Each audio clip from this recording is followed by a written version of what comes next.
All right, well, let's pick it up. Let's stay on this science bent here. And what I'd like to do in talking about nitrogen removal today is start about a couple of the fundamentals, then get into ammonia removal. I think most all of you have got ammonia removal figured out pretty well. We'll talk a bit about that.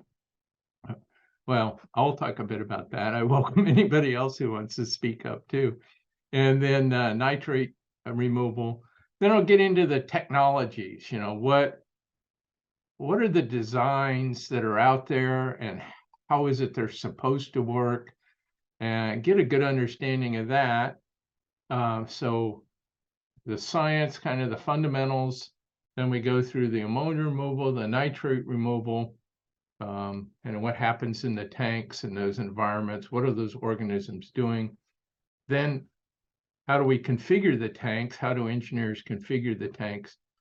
And then for me, the fun part really begins. Then after that, it's all right, given all of that, how do you take your plant with what you have and tweak it to make it as effective at nitrogen removal as possible? And as Nick just spoke about, given the high energy component of aeration, maybe there's some opportunities for savings there too. So that'll be the plan. And we'll take a break along the way and talk about this cohort concept for a moment. And I do welcome, and I'm sure Nick does too, any comments, any questions. If there's things you'd like to see us talk about today, next week, or the week after, you can put that in the chat, or you can email Nick or me. We want to make this as valuable as possible for you. All right, I'm done blabbing here. Let's get on with the program here. So science, alkalinity and pH. Well, how many years ago? 40 years ago, I worked at the Wichita's water treatment plant. Obviously, they're building a new one. I don't know where the status of that is, but it was the old water treatment plant there in Riverside Park. And, we had a water softening towers. So it's been something of a surprise to me to find that there are a couple of treatment plants in Kansas. And I think it's probably because of metal industry that actually have something of a pH consideration. pH is important for both nitrogen and phosphorus removal. There's a little less, there's more flexibility, I guess, in acidic pH for nitrogen removal, less flexibility for pH control in phosphorus removal. But anyway, the difference between pH and alkalinity, I think, is a bit difficult for some of us to get our heads around. So I use this analogy that alkalinity is the ice cubes in the water. So if you want a cold glass of water, you can stick your water in the refrigerator and pull it out and drink it. I've got some right here. But if I want to buffer the temperature change of that water getting warmer, I put a bunch of ice cubes in it, and then I can kind of tell without even putting it up to my lips if that water is still cool or not, because as those ice cubes melt and get smaller and smaller, they're buffering the temperature less and less. The same goes with alkalinity. Alkalinity is a great precursor for facilities that do have a pH issue. If you monitor alkalinity, you can see those ice cubes start to melt. And as the alkalinity number gets closer to 0, maybe you got an alkalinity, an influent of 250, 300 milligrams per liter. But if the alkalinity gets below 50, then the pH, it's easier for that pH to swing. It's not as well buffered. So some of the bigger plants in the state that do have pH issue, a nice monitoring tool is to monitor the alkalinity in the aeration tank. And boy, it can be as simple as using test strips.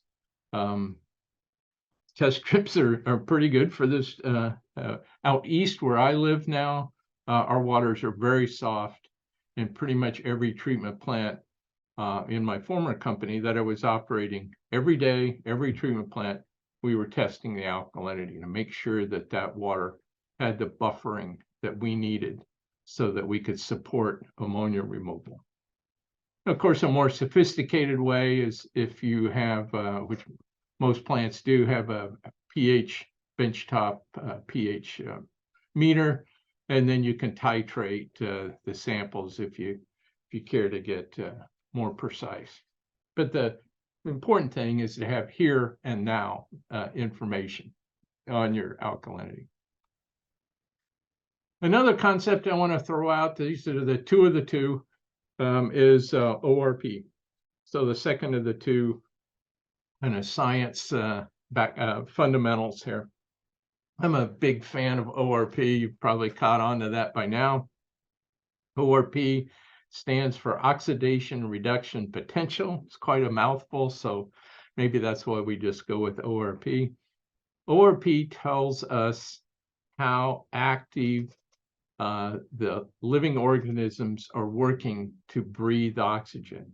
So if it's a positive number, the ORP is there's dissolved oxygen and organisms are breathing the dissolved oxygen. The higher the positive number, that would be the spin class up here. There's more oxygen being breathed versus your typical operator down here.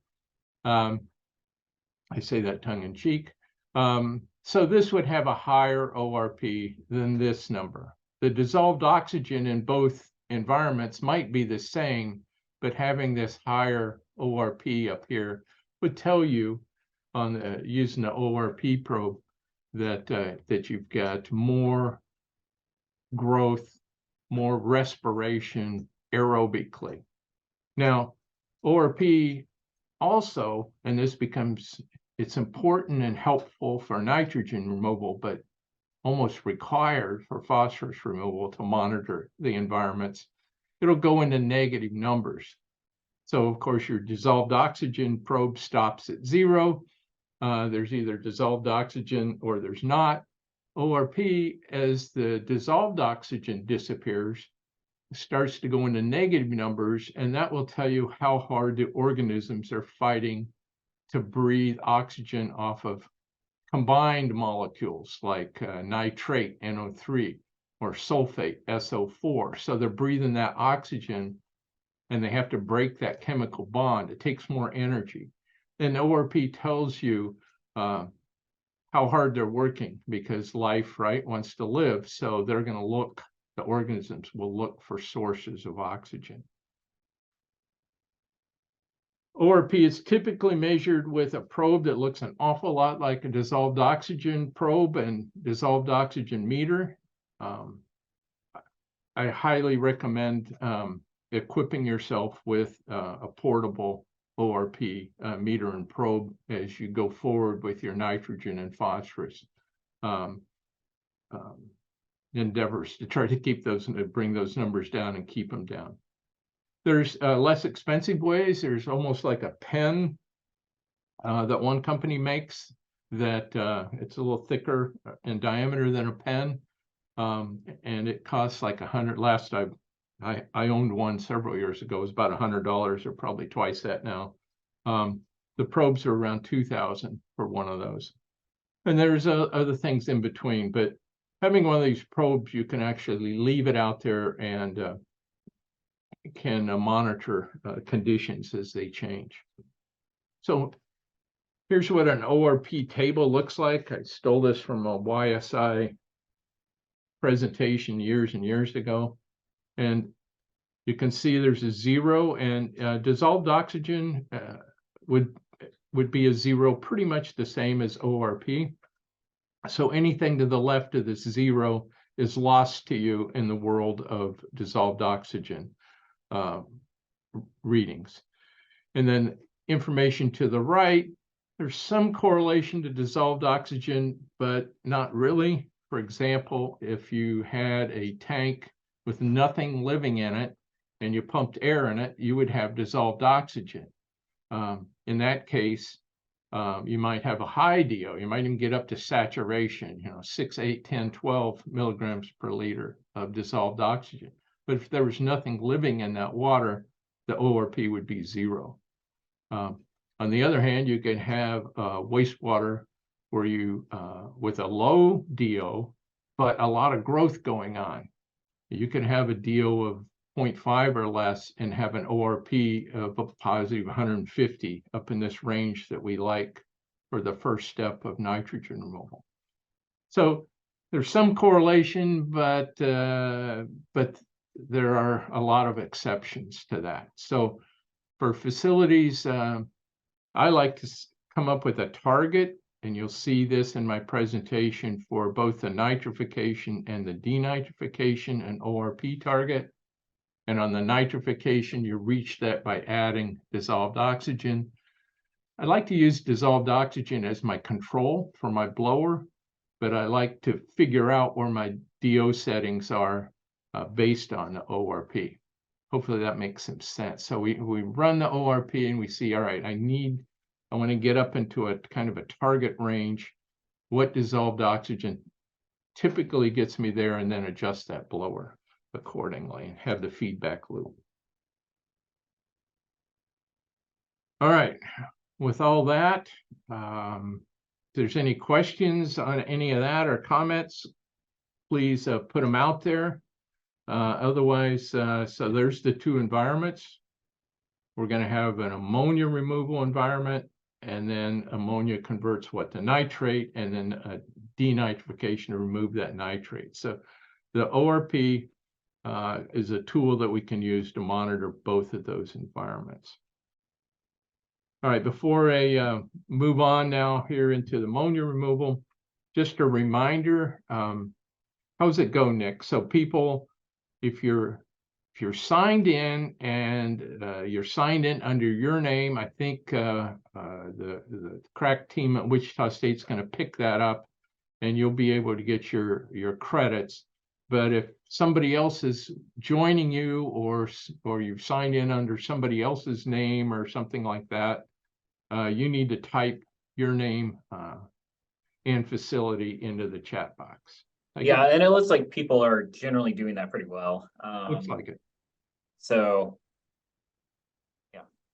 All right. Derby Crew has 8 people or something. So, thanks. Yeah, I saw that. I'm really encouraged. Derby, I've seen your numbers of late and getting some pretty good phosphorus removal, unless I'm mistaken. So that's great news in their oxidation ditch. All right, so nitrogen's kind of the odd duck in the business that we're in, because most everything we do is we have these soluble pollutants that come into the treatment plant, and we get them out of the water by organisms taking those pollutants and breaking them down to grow new organisms. Some goes off as CO2 into the atmosphere, but a good chunk of it goes in from the soluble solution, becomes part of living things, microbes, bugs, we like to call them. And then we settle the bugs out, your mixed liquor in your clarifier, and the pollutants go out as waste sludge. Nitrogen's different because we go through a couple steps of nitrogen remaining in different soluble forms, and then eventually it becomes a gas, and the gas literally bubbles out of the wastewater, and the gas goes home to mama, to the atmosphere, which is 3/4 nitrogen gas and about 1/4 oxygen and about 1% argon. So nitrogen, of course, there's nitrogen in the building blocks of the cells, and that's, when you're not doing total nitrogen nitrification, denitrification, there is going to be some nitrogen removal, and that goes out as waste sludge. But to get the kind of numbers that we're all striving for, it requires this nitrification, ammonia removal, and then denite. And the end result of that is the nitrogen is inside these little bubbles and goes into the atmosphere. So that's the strategy for nitrogen removal. And we can make it as complicated as we want, but really it comes down to two big steps. First, there's organic nitrogens, kind of a step zero. So that would be in our bodily waste and in some other products that are dumped into the sewer. But with no operator control, the majority of that organic nitrogen, by the time it reaches the treatment plant, it's almost all ammonia coming in the front door of the treatment plant. And what little organic nitrogen remains, there's really no process control to remove it that I'm familiar with, and I've looked pretty hard to find process control to remove organic nitrogen. So there's not much point in talking a lot about it. Whatever organic nitrogen goes into the sewer, the vast majority of it converts to ammonia with no operator attention. What little doesn't, we don't have much control over anyway. So we're going to focus on the ammonia and would convert ammonia to nitrate. And you can see the difference here. There's H's in ammonia and there's O's in nitrate. So the O's, of course, are oxygen. So need to add oxygen. And these bacteria are slow growing, so they really don't do their thing until the majority of the BOD is removed from the wastewater. And they don't need BOD to drive this conversion of ammonia to nitrate. They're sensitive to pH. pH of 6.45 is the magic number I've found at 2 plants that have hit the wall. And so we need a pH of about 6.5 or higher to support this, and that's in the aeration basin. They're sensitive to temperature, but I spent 10 years going every year, spending a week or more in Montana, and have visited pretty much every mechanical treatment plant in Montana. And every single one is removing ammonia year round. So once the population of ammonia removing bacteria exist, they survive at very low water temperatures, 5 degrees, 8 degrees Celsius, pretty comfortably, as low as 5 degrees Celsius, maybe even a bit lower. However, if you lose ammonia removal, it's hard to get it back until that water temperature warms up. So kind of a caution, it's typically in kind of early spring, late winter, is when the water temperature kind of hovers the lowest, and you do not want to lose ammonia removal at that point in time, because it could take a month or two for it to come back. So for ammonia removal, back to my ORP, the kind of environment we're looking for, I have a target that I like of positive 150. That seems to be a good number for most facilities. So I would recommend, absent a better number, to shoot for an ORP of positive 150 in the aeration tank at the point where the ammonia removal is happening.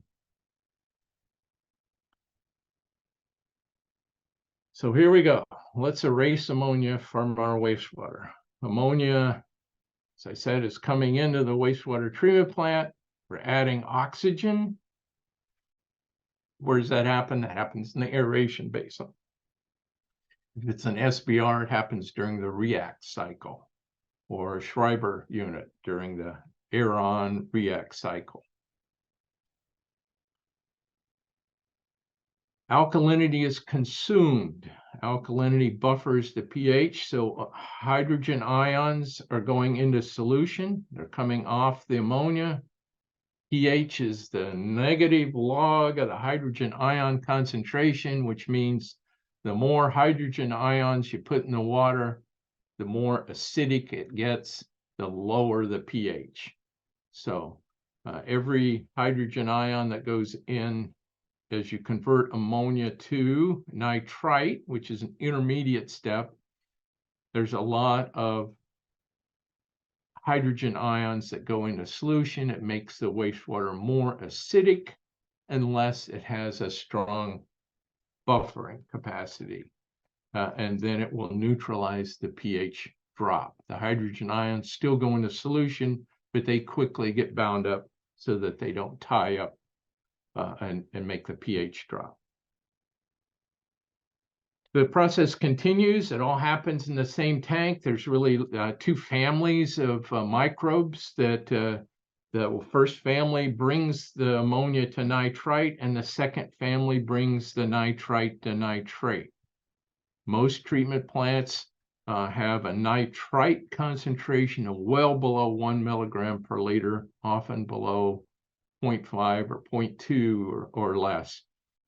And that's because the organisms in a mature treatment plant that are doing mature mixed liquor, that are making this conversion, they're faster growing than the organisms that do make this conversion.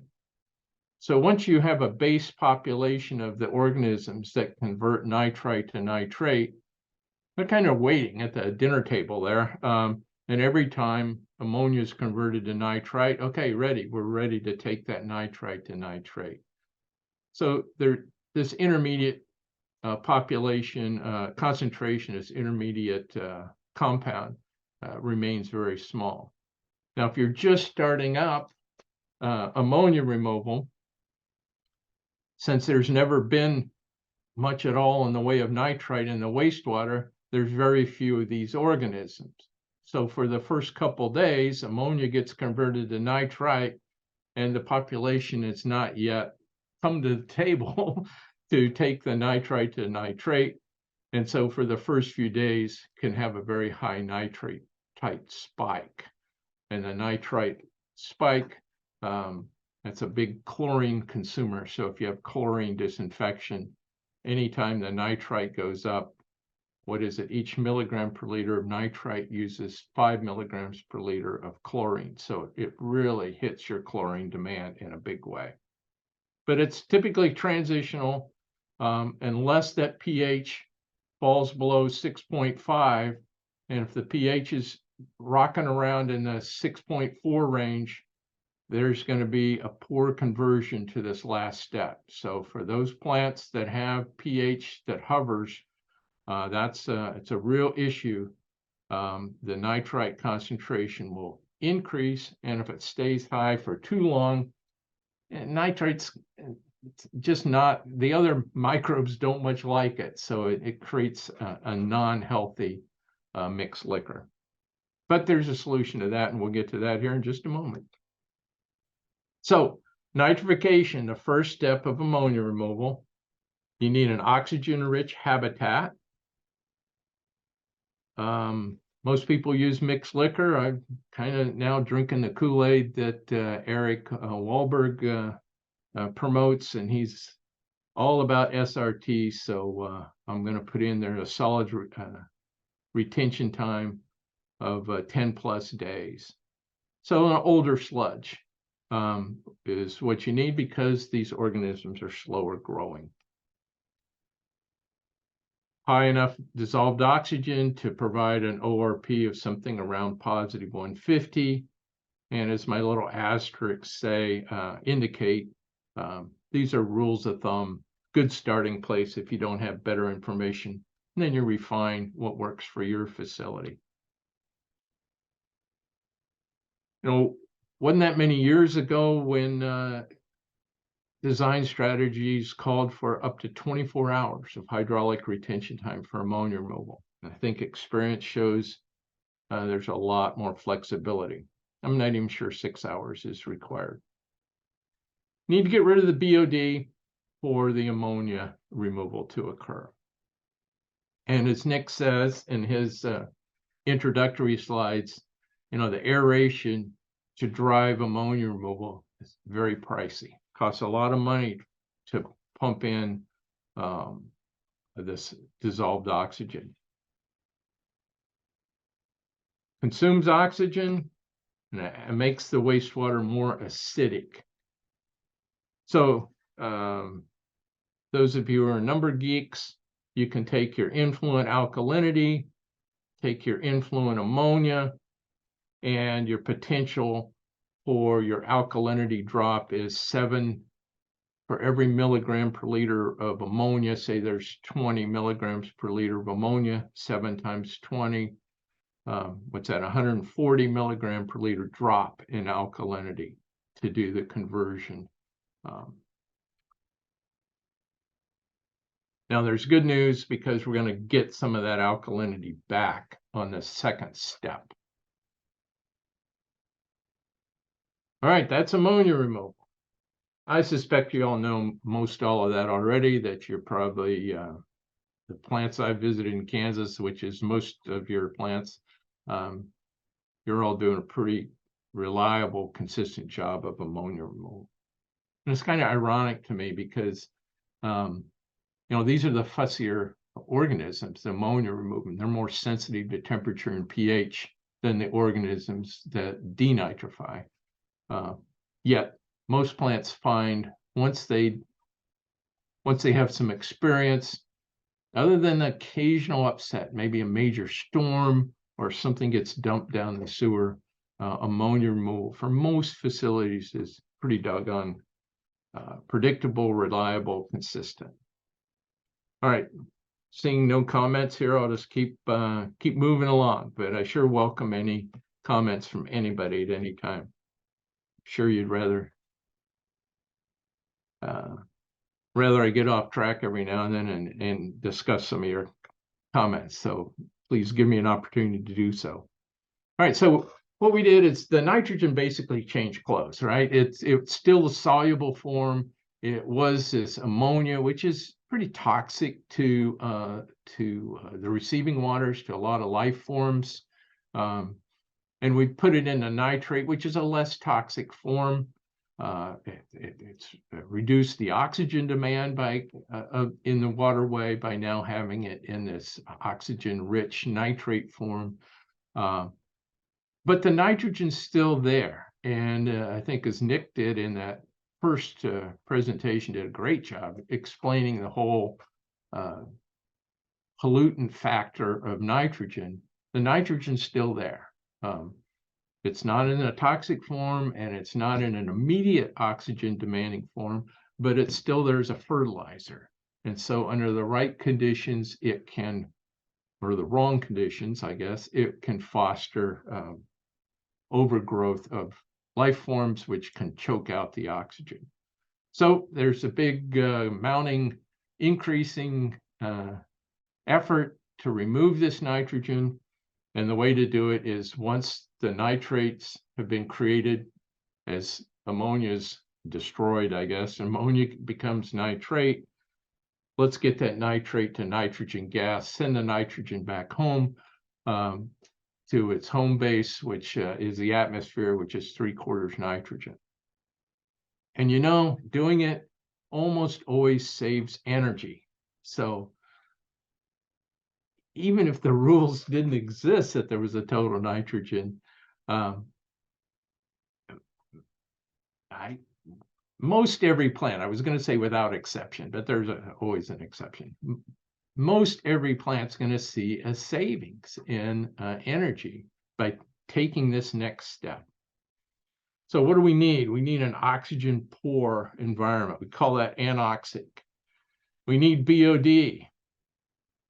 Well, wait a minute. If we need BOD and the BOD is going to be consumed, now we've lowered the oxygen requirement on the aeration, right? Because we're going to breathe this oxygen off. That's how we're getting the energy savings. We're getting BOD removal with this oxygen that would have gone out in the effluent, but now we're making it, kind of forcing it. It's always been available, but we're forcing the organisms by stressing them out to give them the opportunity to die or breathe this oxygen, and they're going to take breathe the oxygen. These bacteria are hardy, yet compared to the ammonia removing organisms, yet most treatment plants cannot find real easy, consistent day in and day out nitrate removal. It bounces around a lot more than the ammonia removal. And I'm pretty sure that's because of the inconsistent BOD availability. But so don't be surprised, you get into this and yeah, you can't just, you don't see the day in and day out numbers being as similar as you do for ammonia removal. All right, let's dive into that process. So there's a span here shown on the YSI chart, and it's what you're going to read in the textbooks, and it's true. My experience, I've seen treatment plants that are removing nitrates very well when there's some lingering dissolved oxygen, have an ORP of something like a positive 100. But my experience is that this can go more left. And the more negative, if you can get a minus 100 or even more negative, that's when you really kick in the nitrate removal. So you like an environment that's really poor in oxygen, doesn't have much free oxygen in there. And why is that? Because then the organisms that are existing in there, they're going to use that BOD for the denitrification as they breathe that oxygen off the nitrate instead of using that BOD to breathe the free oxygen, which takes less energy for the organism. So we all do what's easiest for us. All right, we left the ammonia removal with a tub full of nitrate. So let's get that nitrate to nitrogen gas. Let's walk that through. Requires BOD because we're growing organisms that need BOD for the building blocks so they can build new cells. The oxygen that gets stripped off of the nitrate is actually respired. It's breathed by these organisms that are using the BOD. It's not like the oxygen goes back and your DO climbs. It's that oxygen's used. It's respired. And this is really cool. For the vast majority of you, not that important, but boy, in many plants, like in the Northeast or in the Northwest or in mountains that are softer waters, we get back about half the alkalinity we lost. So ammonia to nitrate, from going from ammonia to nitrate, consumes alkalinity. Going from nitrate to nitrogen gas brings it back about half as much that you lost. So for plants that are struggling to have enough alkalinity pH to support ammonia removal, as you start to bring in nitrate removal, it will lower your demand for alkalinity overall because you're going to be getting it back. So as the microbes breathe it's not really dissolved oxygen, as they breathe the bound oxygen. Boy, whoever typed that screwed up. That was me. So as the microbes breathe the combined oxygen off the nitrate, they consume BOD. And because they're consuming the BOD, there's a reduced electrical demand. Okay, I don't know if I shared a case study in Cookeville, Tennessee, but Cookeville, Tennessee is saving $250,000 a year on their electricity as they kicked in better nitrate removal. Same plant, no upgrade, put timers on their aeration equipment. And after 6-12 months of experimentation, optimization, getting a better effluent because it has much lower total nitrogen, and saving the ratepayers $250,000 a year. And it gives back this alkalinity, which I already discussed. So even if there was no total nitrogen requirement, looking for opportunities to remove the nitrates that get produced as you remove ammonia to meet your ammonia limit is just a good practice. But not only is it a good practice, you will soon be required to remove nitrates and meet a limit, a total nitrogen limit, and that limit will be expressed as 12-month rolling average pounds per day. So let's review the second step: denitrification, nitrates converted to nitrogen gas in an oxygen poor environment. Grant likes an ORP target of -100. Start there and see what works for you. Textbook need about 5 times as much BOD as nitrates. So if you've got 100, if you've got 20 milligrams per liter, I don't know where that came from. If you got 20 milligrams per liter of nitrate, you're going to want 20 times 5. You need about 100 milligrams per liter of BOD to drive that. You need 100 milligrams per liter of BOD to drive that. Then there's 100 milligrams per liter less of BOD going into aeration, which reduces your aeration requirements. Don't need a lot of retention time. Pretty fast process. The organisms grow pretty fast.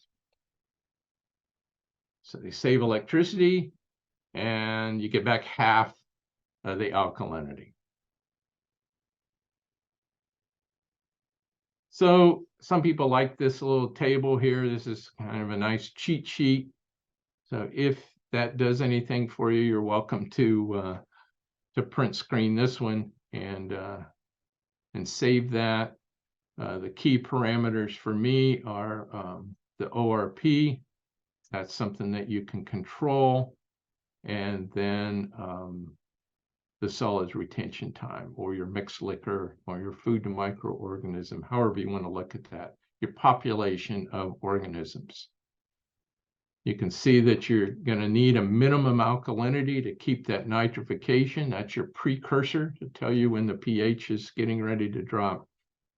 Not that important for denitrification because you're actually bringing it back. Okay. Next step, we'll get into technology here. We're about 45 minutes in, and we got 45 minutes to go.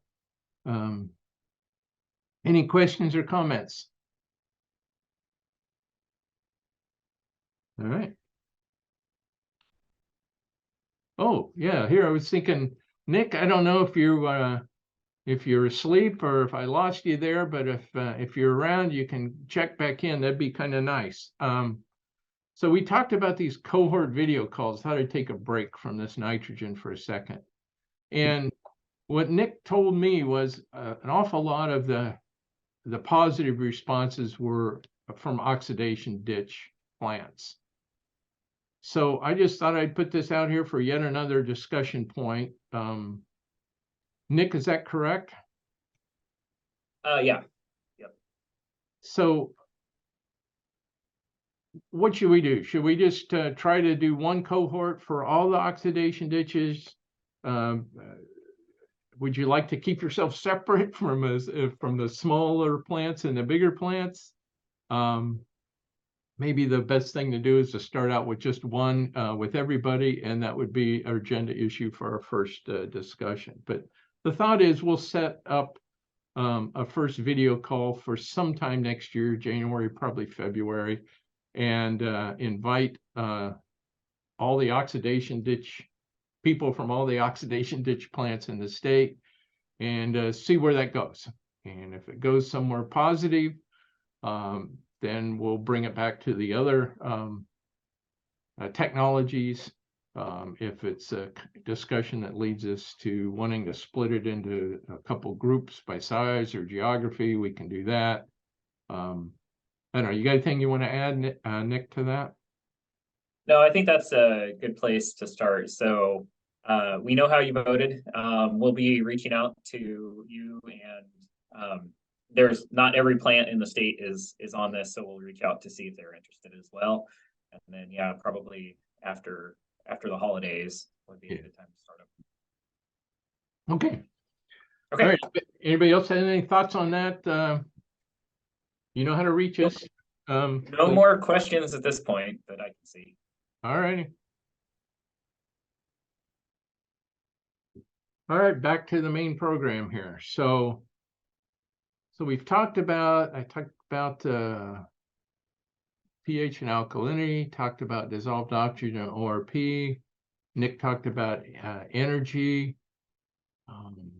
You know, to me, those aren't very surprising, but for folks who, you know, don't have almost 50 years of doing this, it may be surprising to see how huge amount of the energy usage treatment plant is aeration.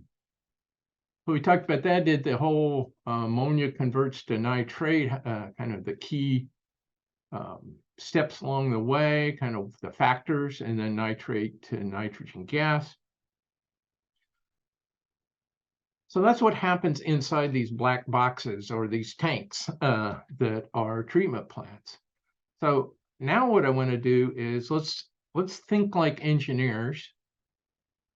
I don't know if anybody wants to think like an engineer, but let's think about the design strategies, why those different styles exist. I'm going to talk about post-anoxic. I'm going to talk about MLE, which would also be an A2O, which would also be any kind of Bardenfo or pretty much any of the Johannesburg or any of these facilities that have an internal recycle system.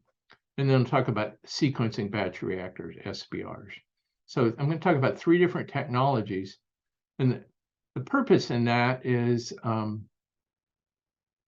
to see how the science is supported. And then, as I said at my intro, what to me is the real fun part is, okay, now, how do you apply for a plant not designed for total nitrogen, kind of pick and choose from these technological strategies without the facility upgraded? How do you manipulate what you have to provide these environments that I just spoke about to do the maintain the ammonia conversion while you bring in the nitrate conversion? Okay, enough talking about the preliminaries. Let's get into it. Post denitrification. I've run a plant with post denitrification. It's a lousy way to go, but it's an easy thing to understand. So I like to talk about this first. It's very clear, I think, intro to total nitrogen removal.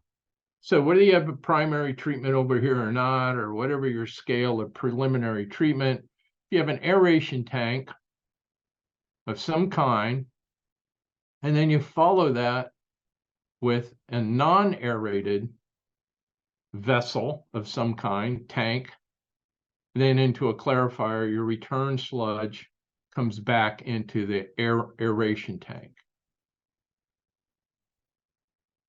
So here within 3 minutes, I think you'll probably agree with me on 2 things. It's fairly straightforward from a what the organisms do point of view, but a lousy way to accomplish it. So in the aerobic zone, first the BOD has to be brought down to pretty low numbers. As the soluble BOD is depleted, so if you've got a long skinny tank, these are kind of half-baked side views here.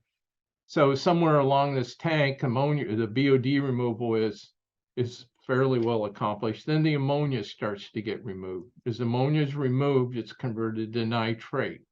That happens in a aerobic zone with enough dissolved oxygen and enough bacterial action to promote a ORP of positive 150. Then the nitrates move their way into a non-aerated zone. Supplemental BOD has to be added because the BOD is essentially gone here. The soluble BOD at this point should be in the teens or lower. So it should be well under 20, probably under 10 milligrams per liter. And you need 5 milligrams per liter for every milligram per liter of nitrate. So without the BOD addition, you could turn the air off and there would be no nitrate removal or minimal nitrate removal. So BOD is added. So as the BOD is added, and you got to add enough to meet the demand, but not too much, or you're going to send BOD out the effluent because your big BOD removing machine, you're already past it. So you add enough BOD to support the nitrates being converted to nitrogen gas. So the plants that I've run with this are very small treatment plants. I mean, a Walmart having its own treatment plant. And unfortunately, these super small treatment plants like a Walmart, obviously, most of the waste is bathroom waste. If there's a restaurant in the Walmart, then you have the restaurant waste. So there's a high variability morning, noon, and night, right, of the ammonia loading. And certainly there's a holiday time of year impact based on the shopping habits. So it's very hard when you've got 5,000 gallons per day or less of wastewater to know exactly how much ammonia is coming in, so you know exactly how much BOD to feed so that you have enough to satisfy that, but not so much that you have a high BOD in the effluent. So there you go. It's I think it's a fairly easy way to understand total nitrogen removal, but given the opportunity to run a facility like this, you're going to want to run the other way. All right. There's nothing on that. I'll go to this genius idea, and it truly is a genius idea. The modified Ludzak-Ettinger, which thankfully we go by MLE. As I tell you, I don't know how many times I misspelled Ludzak or Ettinger. So the MLE process is going to create those same two environments I just showed you, but it does it in reverse order. Pretty darn cool. So they put the anoxic zone at the front. Well, that's great because all the BODs coming in, if there's primary clarifiers, there's less BOD, but if no primary clarifiers, basically everything except what gets screened out is going to come in. So you're going to have a nice source of BOD. But the bad news is there's no nitrates because the nitrates don't get created until the end of the aeration tank. So the return sludge is going to carry some nitrates, but to crank up the return sludge pump rate high enough to bring as many nitrates back here as you to have a big impact means doubling or tripling your return sludge flow, which in most cases means making pretty ugly settling in your clarifier, so its performance would go down. So the genius part of this is we're preserving the BOD coming in and putting it to good use for the anoxic zone, and also lowering the oxygen demand on the aerobic zone, right? As we take some of that BOD and remove it without the aeration. So it's going to lower the demand here, and we're bringing back the nitrates that get produced in the aeration tank without having to overpump out of our secondary clarifier. Okay, so ammonia, kind of the first drop of wastewater backstrokes through the anoxic zone. That ammonia goes right through the anoxic zone with little to no change. As it arrives in the aeration tank, of course, we've got to do our BOD removal. And then at some point in time, the BOD is essentially gone. Then if it's a plug flow, then we start removing ammonia. As we remove ammonia, we create nitrates. Then there's an internal pump that's pumping these nitrates back into the anoxic zone. Now, again, there's some nitrates coming back in the return sludge as well. So nitrates are coming back internal recycle and as part of the return sludge. As the nitrates come into this zone with low oxygen, organisms, if there was a lot of oxygen in here, the nitrates would flow right on back out again, because if there's free dissolved oxygen, that's easier for organisms to use to breathe. So the organisms that breathe free oxygen are going to outcompete the organisms that would breathe this nitrate. So the population would be more aerobic. So we need a low oxygen environment, bring in that BOD, and the nitrates are converted to nitrogen gas. And then that nitrogen gas goes up into the atmosphere. I think it's a genius design. It's all that's required is parceling off a low oxygen zone and putting in some pumping. Now let's talk about that pumping here. Oh, first let's get the target. So one facility like this that's dialed in can have very low total nitrogen numbers, less than 5 milligrams per liter when everything's, like I said, dialed in. But there's a process control component to this that folks that have MLE plants often ignore. So let's understand it, and so we could take advantage of it if we have this type of style with the internal recycle. There is such a thing as sending too much. There's such a thing as sending too little in internal recycle.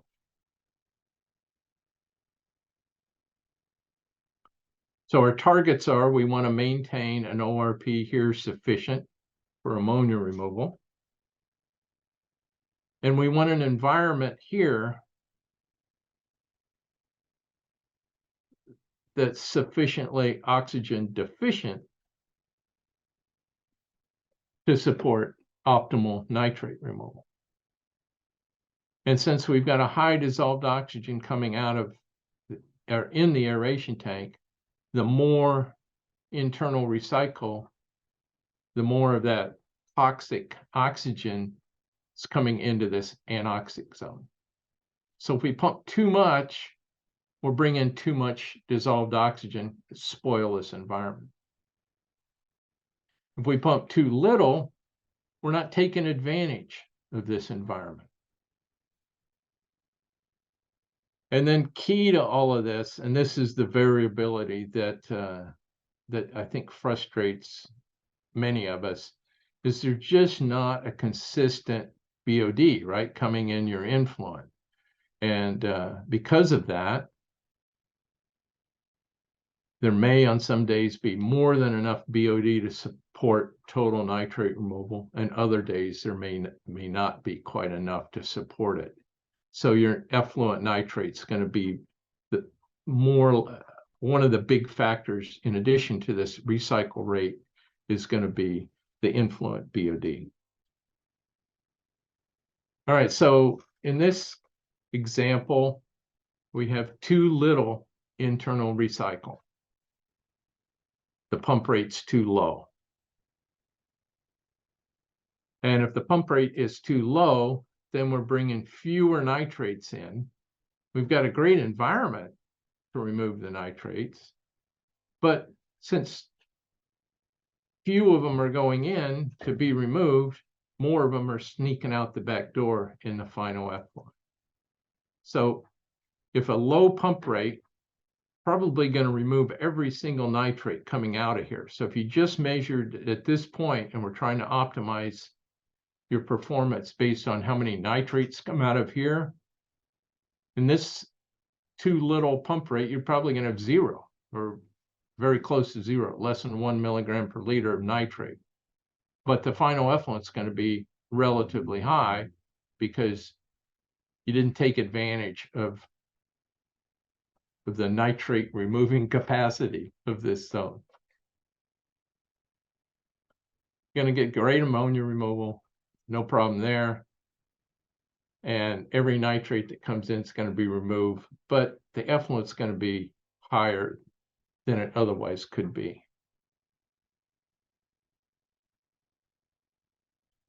The other extreme, if your pump rate is too high, and frankly, this is by far the more common mistake, if you will. And it's more common because the pure engineering look at performance, there's a dilute out curve. It's a real nice little dilute out curve. And it shows that once you're pumping 3 to 5 times as much flow back as what's coming in the front door or going out the back door. So you take, if you got a 1 MGD plant, if you're pumping 3 to 5 million gallons per day in this internal recycle rate, you look at that curve and you're at diminishing returns on your nitrate removal. So with no understanding of the environments and the impacts on the environments, you would think you'd want 3 to 5. I've found that more often the combined of the return sludge and the internal recycle around twice the influent, and sometimes simple RAS pumps can do twice, sometimes. Typically, that's the better starting point. Instead of this 3 to 5, I look for a combined flow between the return and the internal recycle of around 2. Start there and then increase and decrease to see what happens. Okay, so if you have too much coming in, mathematically that looks great, but what's happening is you're bringing too much dissolved oxygen in here, spoiling the anoxic's ability to perform. If you bring a little bit too much, right, then it's just a minimal impact. If you're bringing a lot too much dissolved oxygen back in here, yeah, you're bringing a lot of nitrates in, but they ain't getting removed because there's too much free dissolved oxygen. So your nitrate removal rate goes down, more nitrates are leaving this tank, and more then end up leaving the final effluent. So you can keep a pretty good ammonia habitat, but your nitrate habitat starts to decline. There's a plant, actually the nearest plant to where I live. They had an upgrade and the design team didn't seem to have their head around this very well. And they were struggling, and they were running a dissolved oxygen of 12 for a period of time in the aeration tank, which of course totally ruined the anoxic tank. So they were just spinning their wheels. And then finally, plant staff there kind of worked with them and they got everything lined up. But too little return, I talked about, too much return. Go crazy too much return, and now you start to kill both tanks. You're bringing the low DO into the high DO tank that you need. Now your ammonia removal starts to drop. So monitoring the conditions in the environments and then monitoring the performance of each tank is very helpful to figuring out the optimal operational strategy. All right, let's do one more. Yeah, I think we got perfect amount of time here, right? This is an hour and a half for the presentation. So we've got another 25 minutes. This is the most likely modification for a plant not designed for total nitrogen. Or more often than not, Nick and I are mimicking a sequencing batch reactor type approach. So let's understand what goes on in a sequencing batch reactor, and then we'll get into that final series of discussions about applying all of this to your plant. So sequencing batch reactors, typically, not always, but typically there's more than one reactor.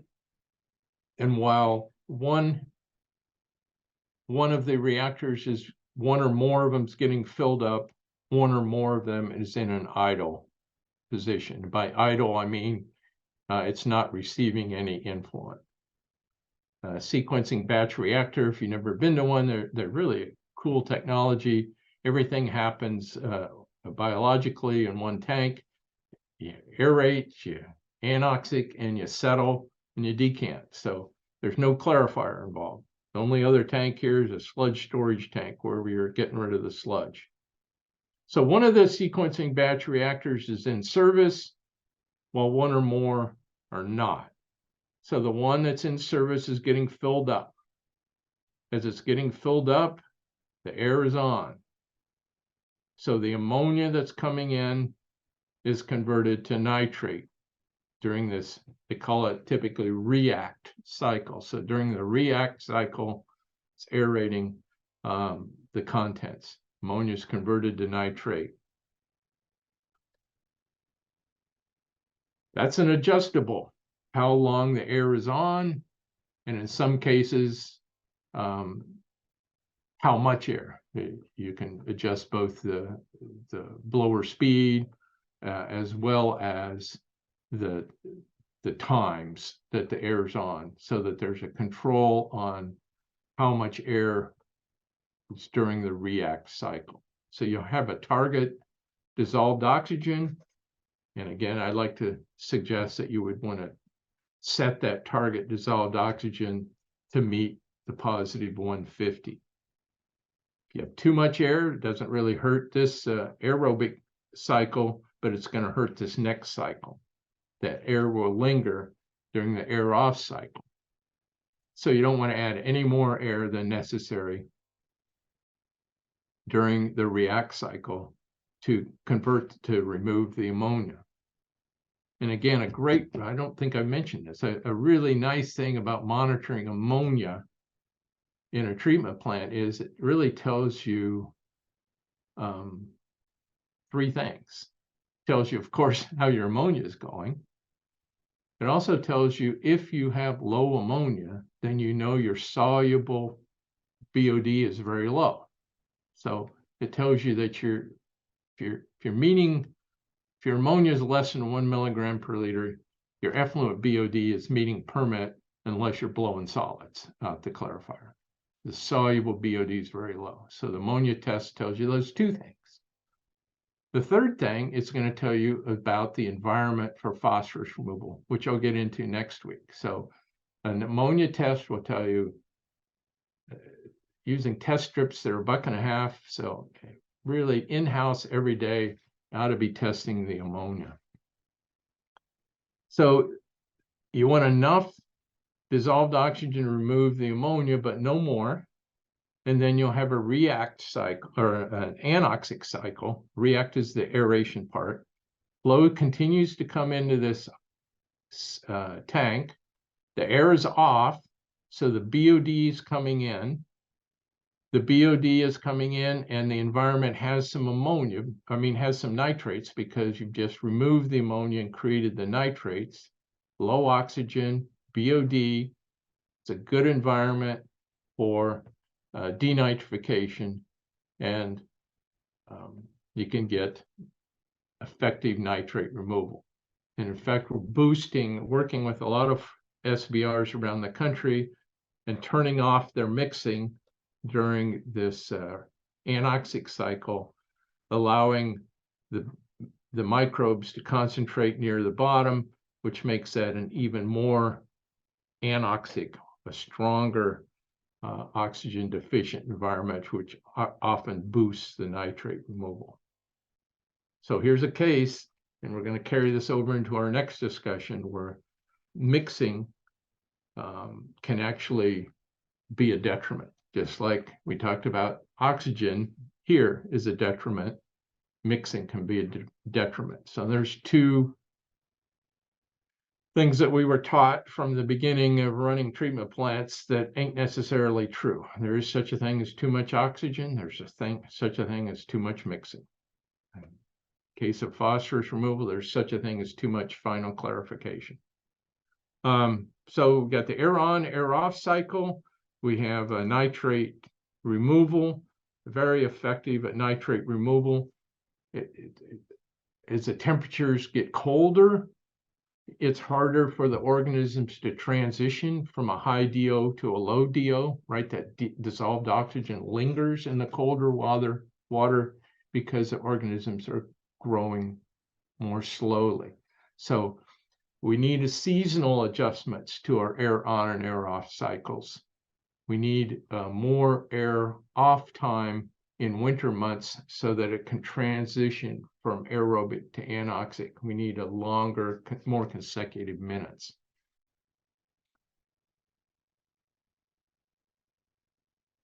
After this tank hits its top water level, things switch.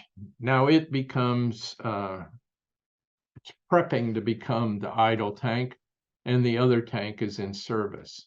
So what happens in the tank we filled? Well, after a period of time, we allow the water to stratify, and surface water is decanted.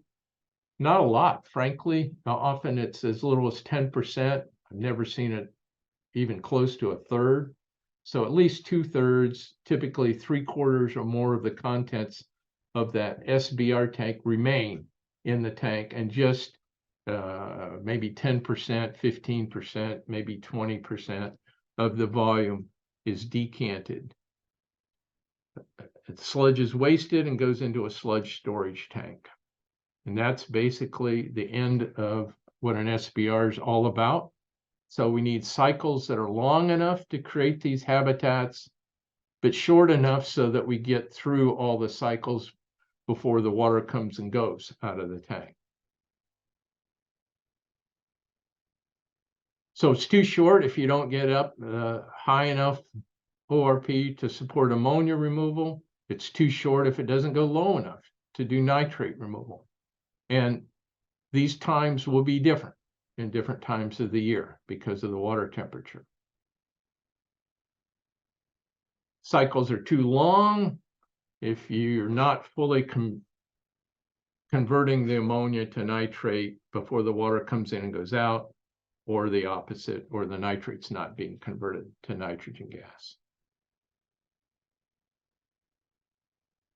So just as I mentioned in that MLE and the internal recycle, it's a mistake to take the initial settings and just run with them forever. Do a little process control and figure out what the optimal times are. You'll save money on energy for aeration, and you'll produce a better effluent.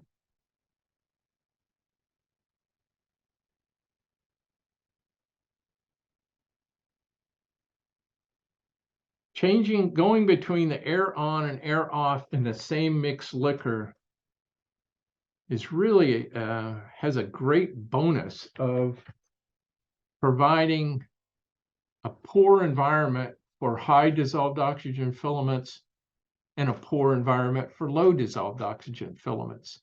So in most cases, not all, but in most cases, taking a aeration basin that's always aerating and converting it into one that runs like an SBR, you often will see a better settling sludge because you get rid of some of those filaments. All right, any questions on that? If not, here we go.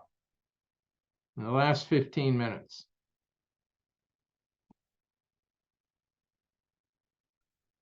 So what are we going to do I don't see any questions yet, Grant. Okay, I'm watching the chat. I'm not seeing much there, but I'm looking and I thank you for that.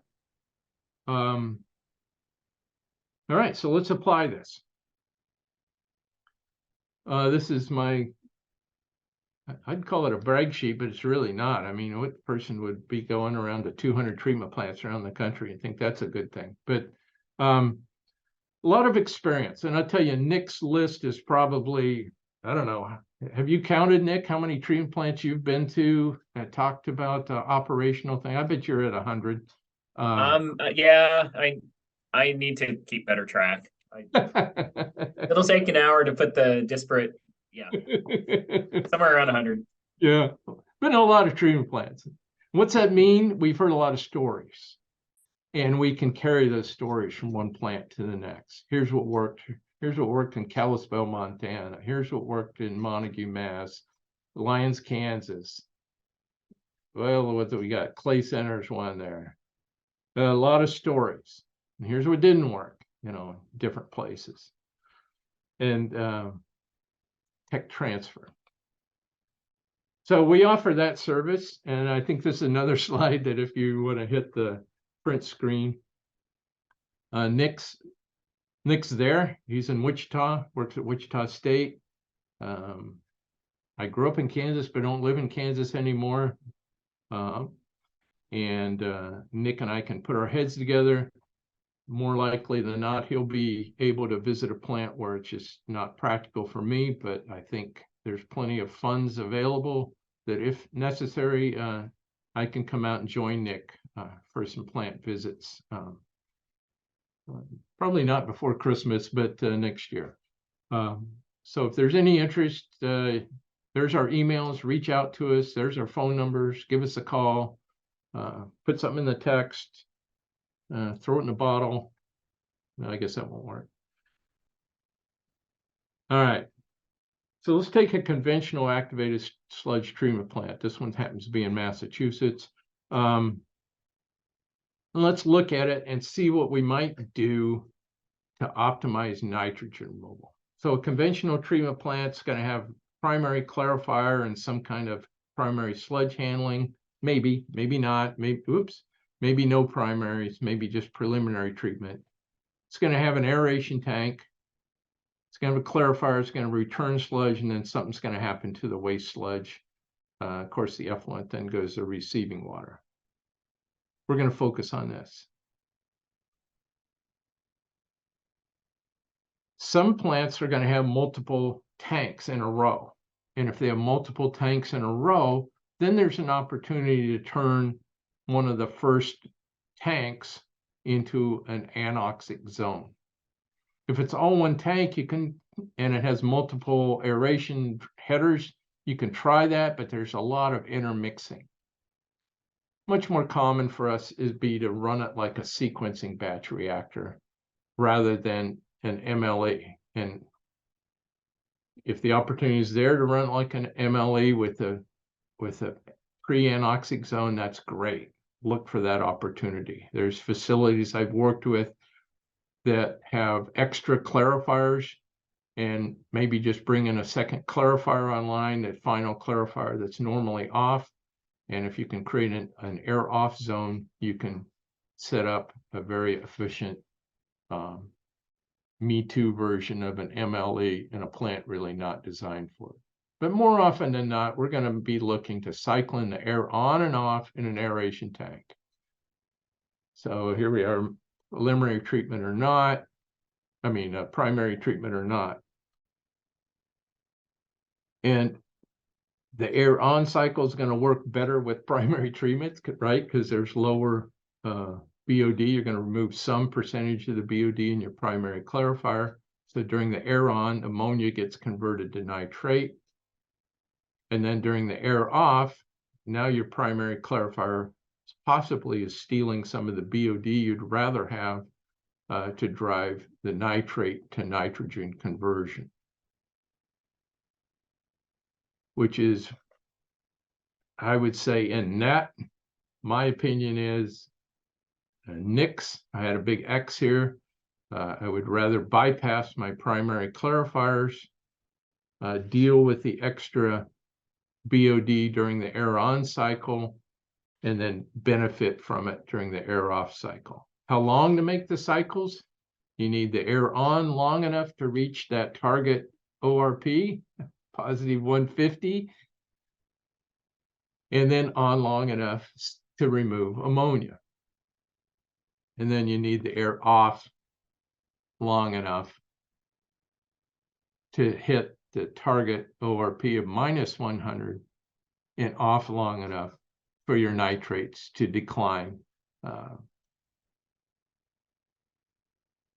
So this is a good example. I'm sorry it's not a Kansas plant, but it's one that I've worked with a lot. It's the intro picture I said was in Massachusetts, Palmer, Massachusetts. Palmer, Massachusetts has 4 aeration basins. They're using 2 of them. Flow comes in from the left. These are primary clarifiers. Only one's in service. This is an old picture. 2 final clarifiers. And then uniquely, the flow from these 2 final clarifiers is brought together and goes into a tertiary clarifier.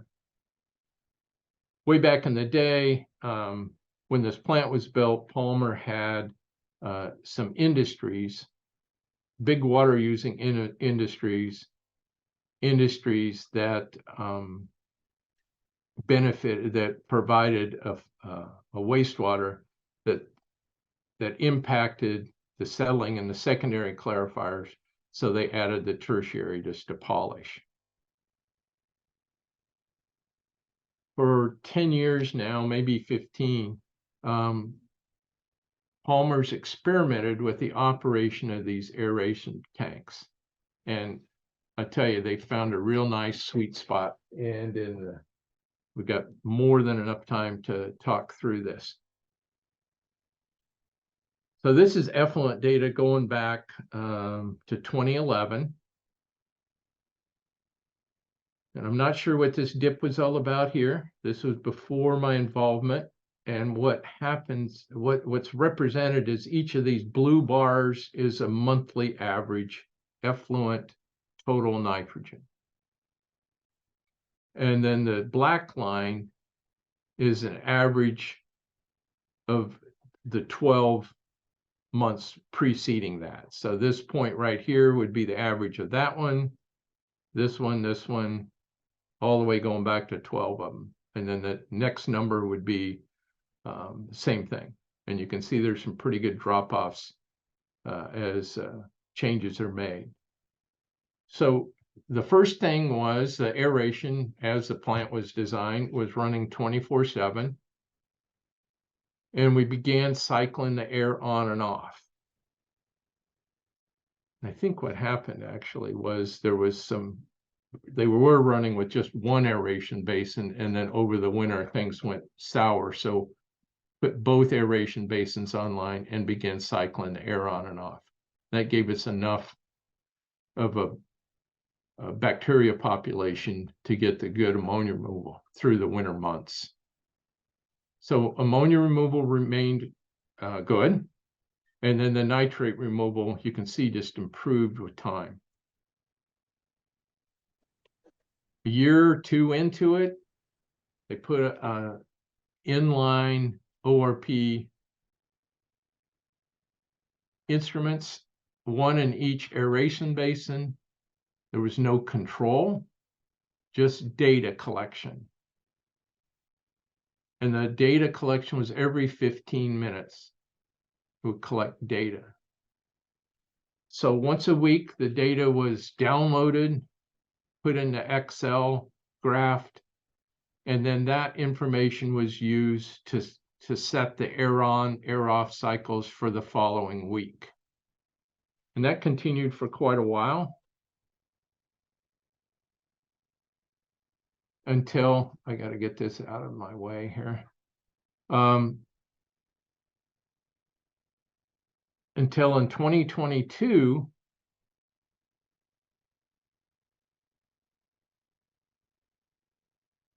so what was happening using the ORP data was that data was used to set both the, we programmed manually so many minutes on for aeration, so many minutes off.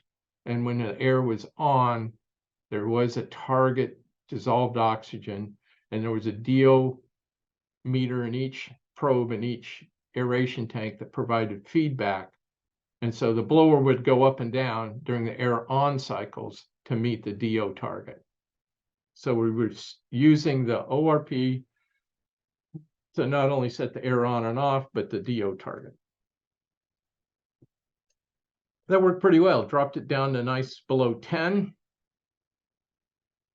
And then in 2020, it was very interesting. Got some electric utility funds, about $80,000, to put in new control systems. So now, and continuing to today, the air is on long enough to bring the ammonia to a target,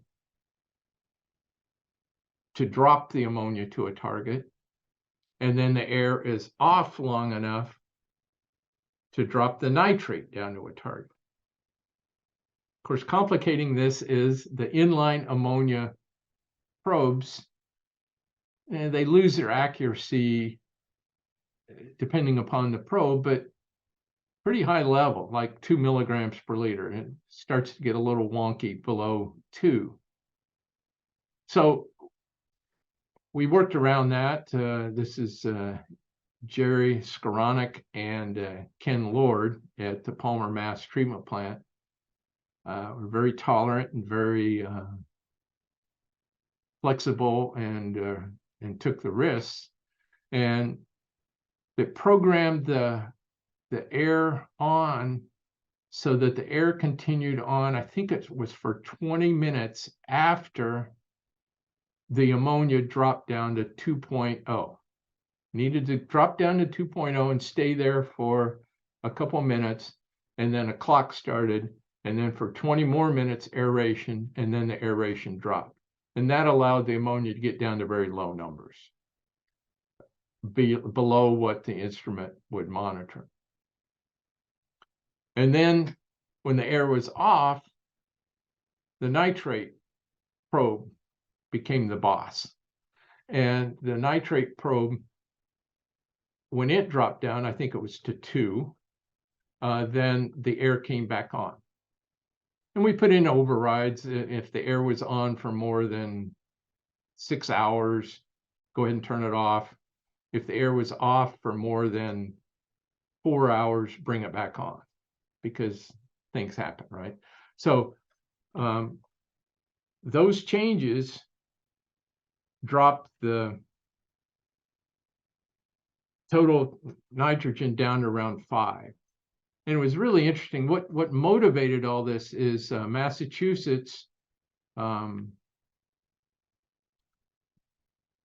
They've done a study. They've done a couple of studies. Their initial study, I can't remember, it was tens of millions of dollars, somebody said, would be required to get this plant to remove nitrogen.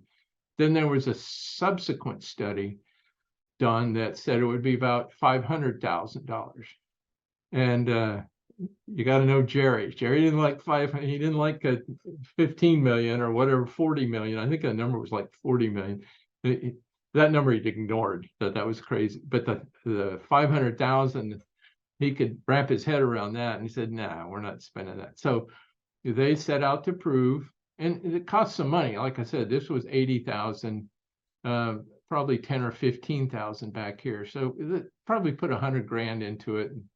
And I didn't volunteer my time, so they paid me as well. But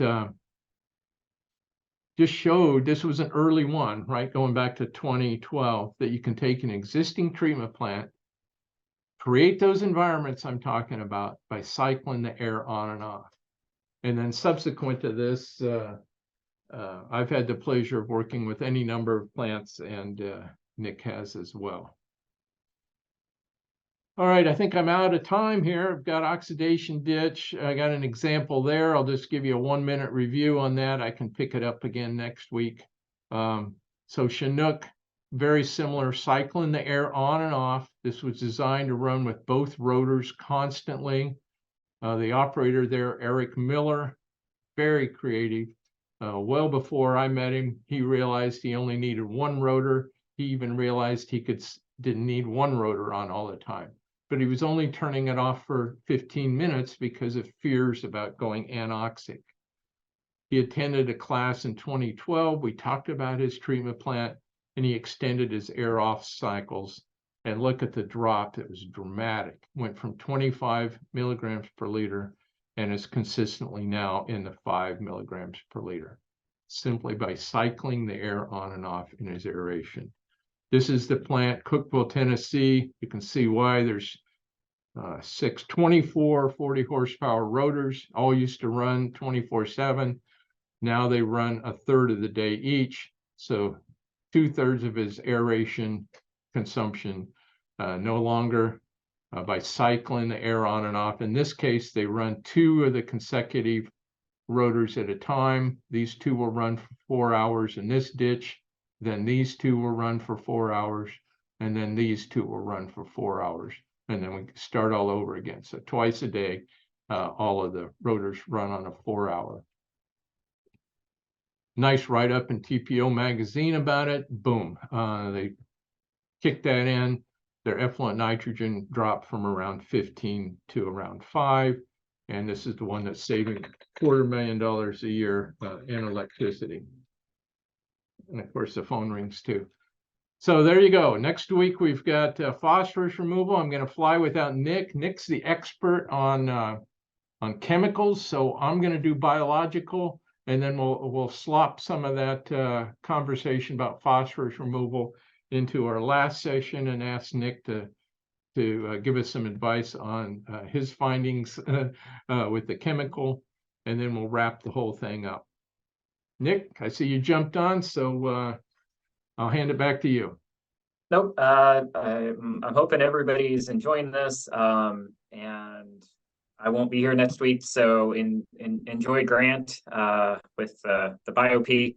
I'll touch up 10 or 15 minutes maybe on the 13th for chemical phosphorus removal. Thanks, and Grant and I will stick around for a few minutes. Otherwise, you can go ahead and hop off, and we'll catch you later. Yeah, any comments, please? We're open to it.